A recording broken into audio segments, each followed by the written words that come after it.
Eusko ikaskuntza, jakitez.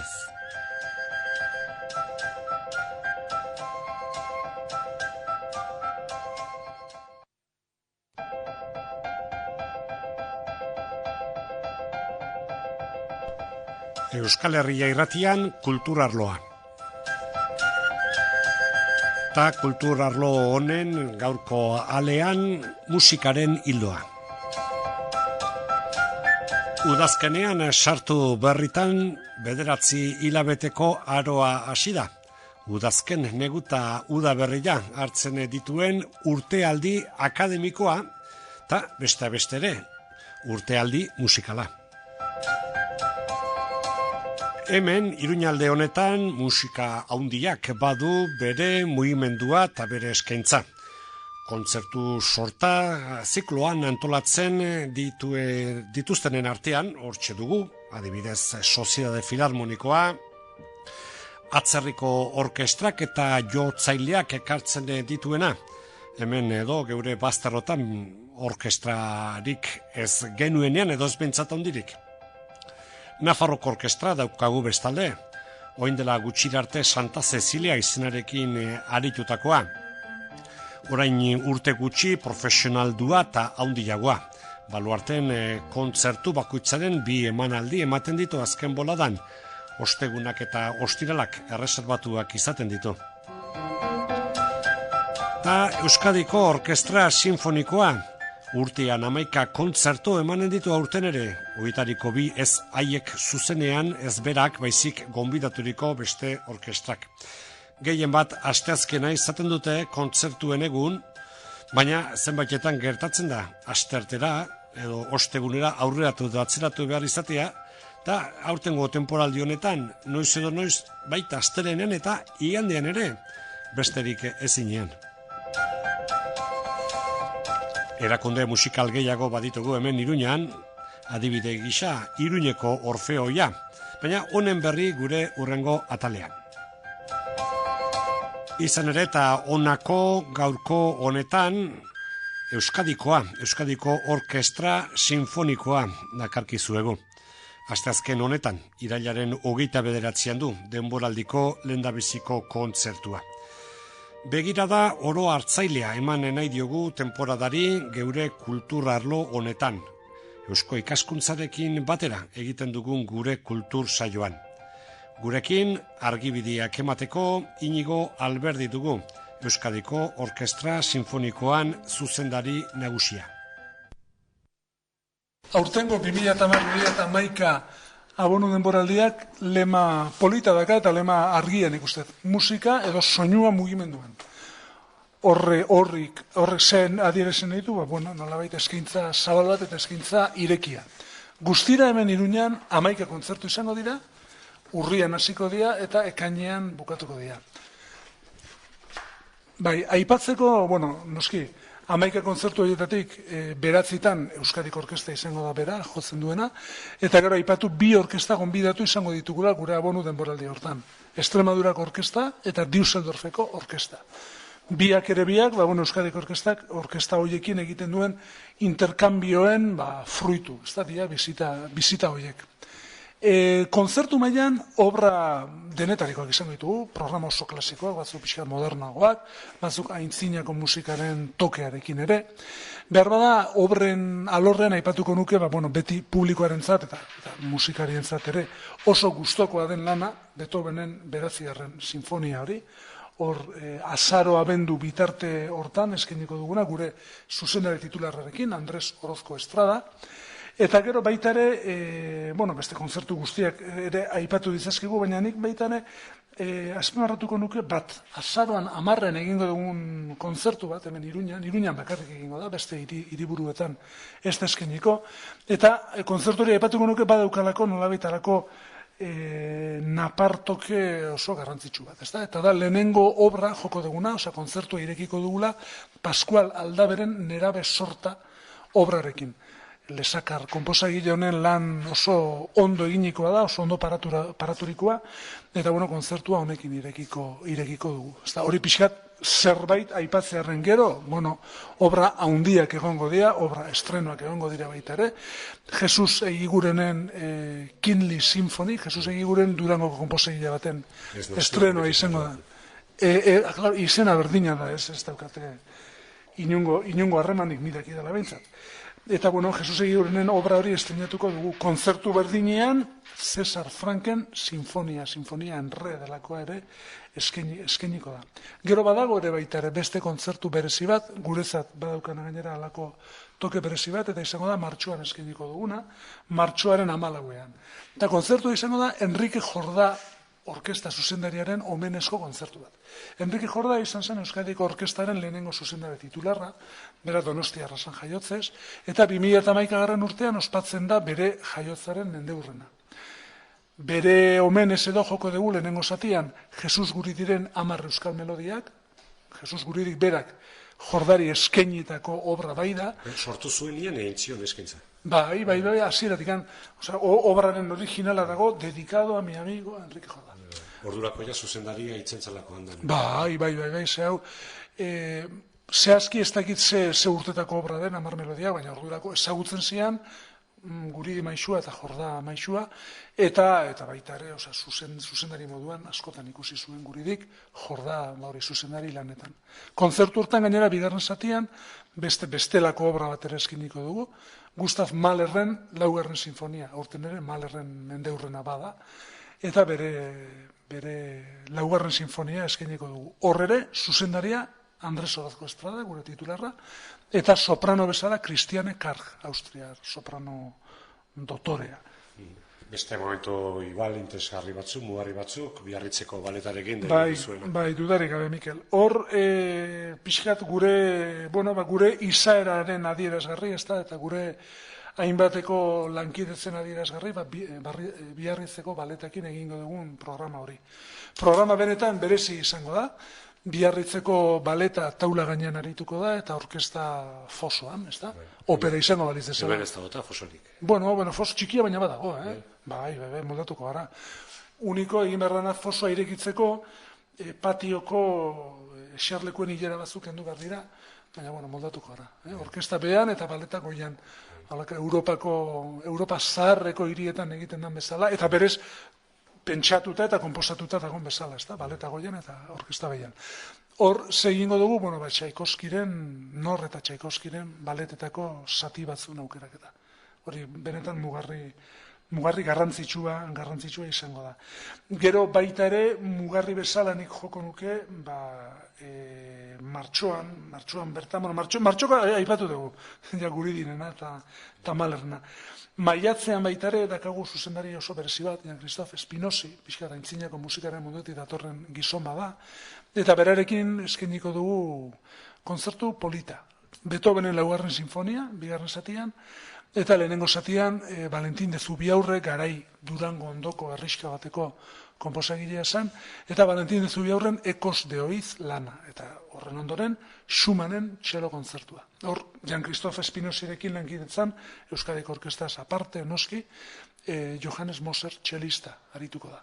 Orduan izango da kontzertu oso polita, orkesta nahiko txikiakin, eta zuzendari italiarrarekin, hor bere lana egiten italiar erara, ez da gutxi.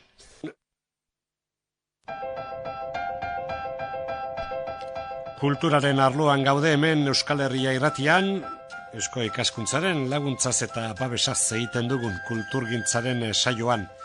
Inigo Albertiren informazioak eta azalpenak aditzen ari gara, 2010 eta 2011 urte aldirako eta Iruñera karriko dituzten musika kontzertuak. Hor gogoratzeko eta hor titular periodistikoak behar izan ezkero, Jordá zuzendari izandakoaren omenez eginikoa eta guri diren doinuak, 10 euskal doinuen musika pieza eta kontzertua esate baterako, edo Lesakako Pascual Aldaberen kantak eta doinuak ere emanen dituztela.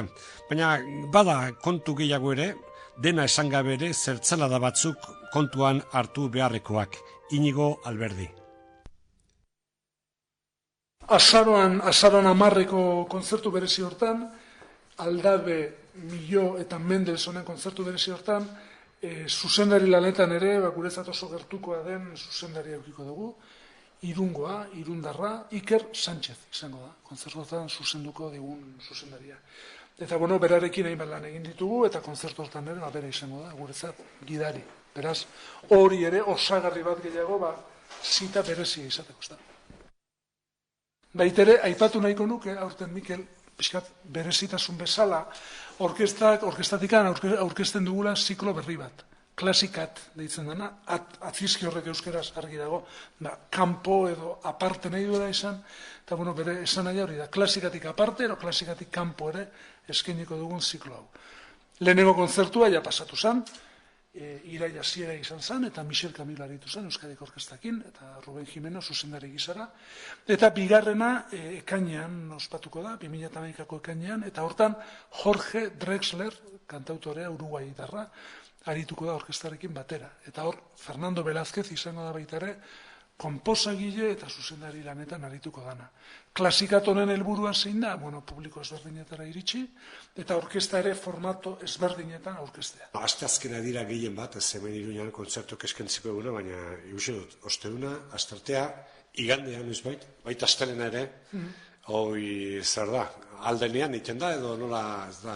Bai, egia esan, gure abonuan beti normalean, azkenen gurtietan ez du beti egun finko bat eduki, eta beti, aldenean, bizkat auditorioaren arabera.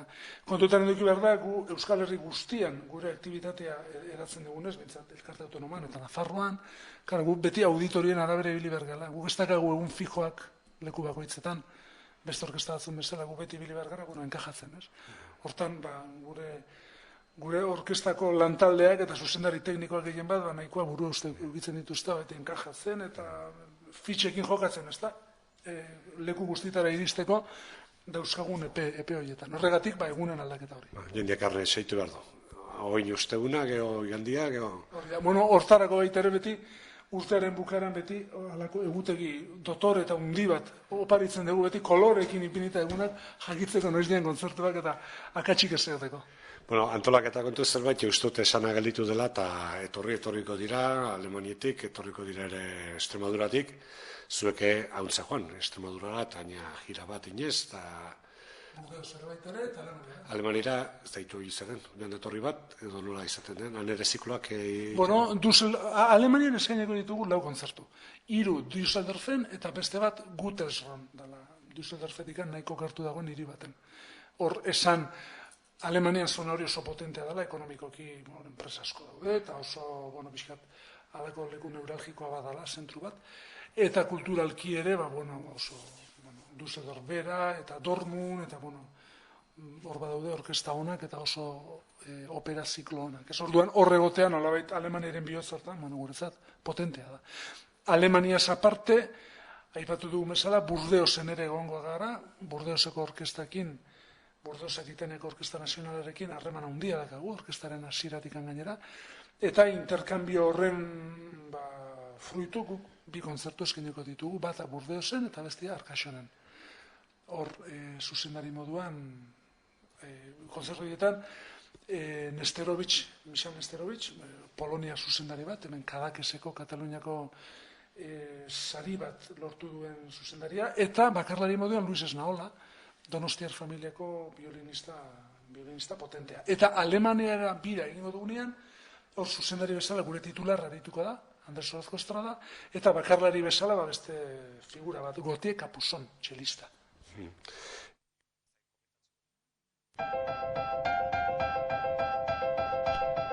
Musikaz ari gara, hitzez eta hizketan Inigo Alberdiren azalpenak, urtealdi, temporada berri honetarako programazioa zein den, baina musikaz ari garela, eta are gehiago, Euskadiko Orkestra Sinfonikoaz komeniko da, musika txantxa batzuk, zertzela batzuk aritzia.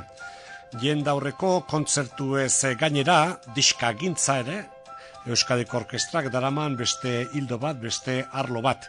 Ta hortik, karri nahi dizuegu, eskaintza, urte batzuk baditu, eta txisturako eta orkestrarako eginiko komposizioa da Tomas Araguesek egindakoa, eta txistulari bakarlari Jose Ignacio Ansorena.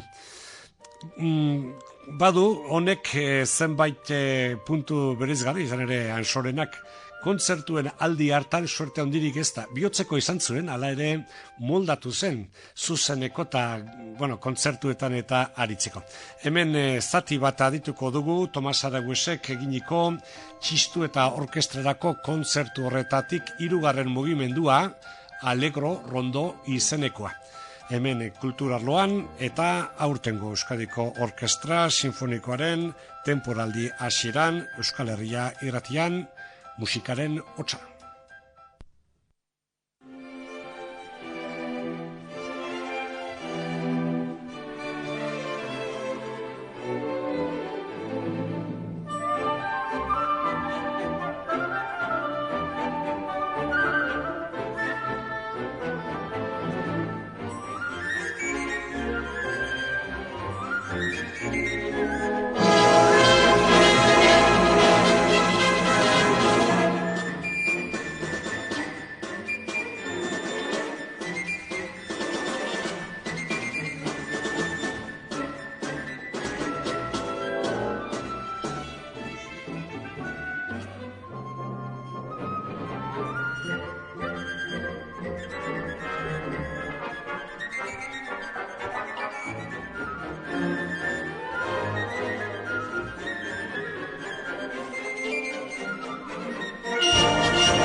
Eusko ikaskuntza, jakitez.